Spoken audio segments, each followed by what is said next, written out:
Hi everyone, my name is Shiv and welcome to my first YouTube video. If you're thinking about moving to Australia but have no idea where to start, then this video is for you.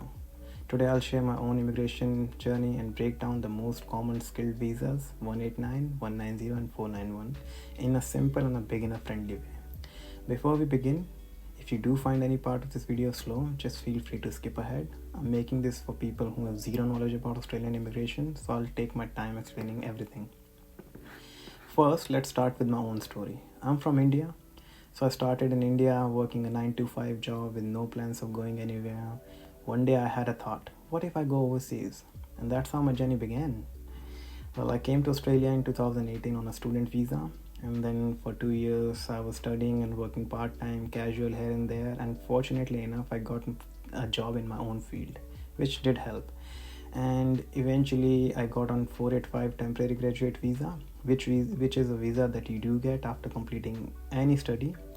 Doesn't have to be any specific, you do get that. So for 2 years you get full working rights and you can do pretty much anything. Time to explore, you want to travel, you want to think of the bigger picture, totally up to you. And in my case, when my visa was about to be over, I fortunately got a job with someone. My employer was fortunate enough to sponsor me on 482 employer sponsored visa, but then immediately afterwards I got invited for 189 and 190 by the Department of Home Affairs. So my journey was smooth sailing, and here's the best part. I did everything by myself. No migration agent, no consultant, just pure research and DIY application. Okay, so how to start your own journey? Now if you're thinking of moving to Australia or you're already here and want to stay permanently, where do you begin? First thing, you need to understand the basics of skilled migration. Today we'll have a look at 3 most common skilled visas. First is 189, the second is 190, the third is 491. Well, they each are unique, but depending on what you like, what you prefer, and like what are your options, you can dabble, you can switch from 189, 190, 491, or you can apply for all of them all together. It doesn't matter. And 3 important things you need to know before we do anything else. You have to make sure that you know about skilled occupation list, you know about the English test, you know about the skills assessment. What is skilled occupation list? Okay, so a skilled occupation list is a list created by the Australian government in collaboration with New Zealand, and they call it ANZESCO, ANZCSO.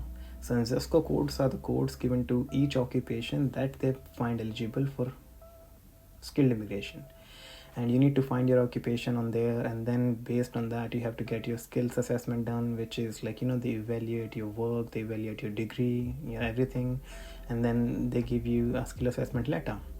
Using that you can apply for any visas.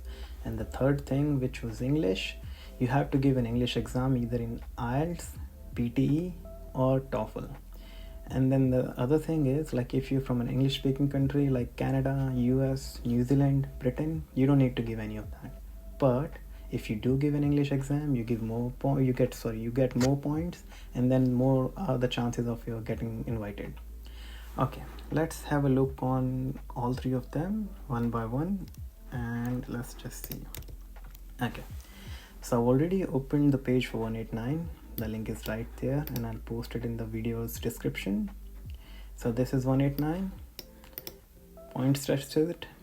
Every one of them is point tested. Some basic conditions, the price of the visa. Same thing with 190, similar price, permanent visa, some conditions.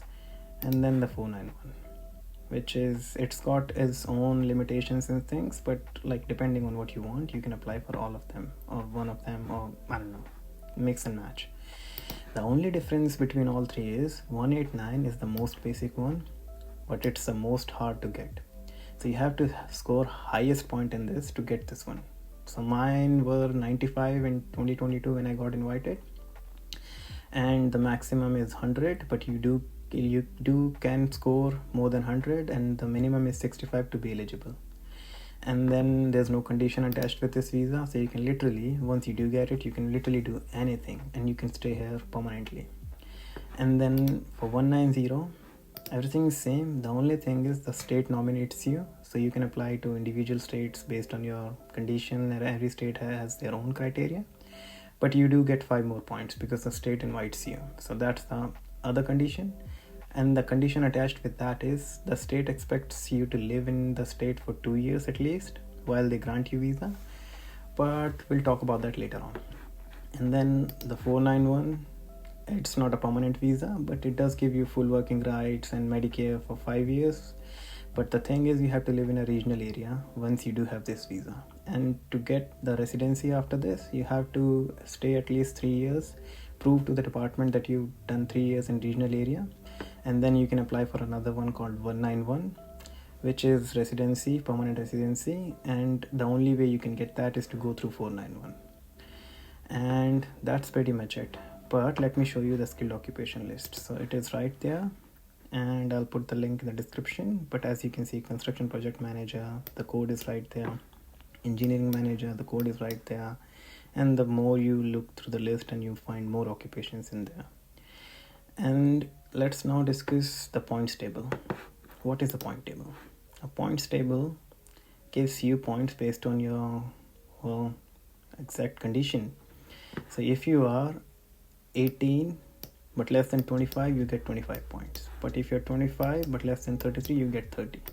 And the higher you go on the age benchmark, you get lower points.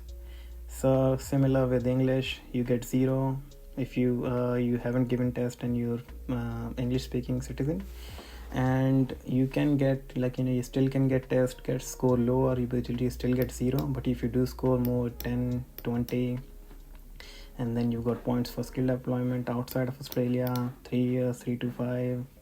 And then in Australia, you get other benchmarks, 5, 10, 15, 20. And then you got your education qualification. If you got a bachelor's, you got 50. With PhD, you get 20. Other degrees, 10 and 10. And then if you've done a PhD, then you get 10 more points. So there's that, but it has to be very specific, either in these or the ones which I mentioned.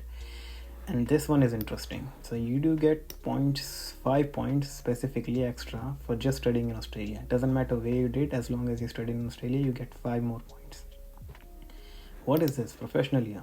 Okay, so this is a course which IT people, accounting people, and engineers can do, only these people, and you get 5 more points in immigration for that. It's a course for 1 year, almost, not exactly 1 year, but almost.